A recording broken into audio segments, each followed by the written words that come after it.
అక్కడ స్టాఫ్ ఉన్న పరిమితంగా ఉంటుంది కాబట్టి పరిమిత అనుభవంతోనే మేము అక్కడ అప్రోచ్ అవుతాం. కానీ ఎల్లవేళలా ఏం నేరం జరిగినా నేరగాళ్ళని పట్టించేటట్టు ఉండడానికి మీకు సీసీ కెమెరాలు అవసరం. ఇప్పుడు ఇంతకుముందు పెట్టించున్నారన్నట్టు చెప్పిండ్రు, ఎంతవరకు పనిచేస్తున్నాయో తెలియదు. ప్రతి ఇంట్లో ఏర్పాటు చేసుకోండి, మీ ఫోన్లలో చూసుకోండి. లైవ్ అంటే రికార్డెడ్ రెండు ఉంటాయి. బ్యాక్కి వెళ్ళి ఏమైనా డౌట్ ఉంది అని అంటే ఏమన్నా చిన్న దొంగతనం జరిగినా లేదు మనకు ఇంత దొంగతనం జరిగింది ఏదైనా కనబడతలేదు అంటే సరిగ్గా వెతకకుండా కూడా లేదు ఇంట్లో పరామనే చేసింది అని అంటారు.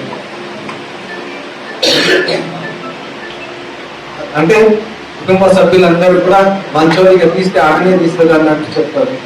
అంటే సాధారణంగా మోర్ దెన్ 50% అది బేస్లెస్ కి అనుమానం. అది కరెక్టా కాదా అవన్నీ తెలుసుకోవాలి. ఇంకా దొంగతనం కానీ ఇంకా కొట్లాగలు కానీ అది కరెక్టా కాదా, వాళ్ళు కొట్టినా లేదా కావాలని చెప్తున్నారు, ఇవన్నీ కూడా పేషెంట్ లేకుండా సీసీ కెమెరా రికార్డ్ చేస్తారు.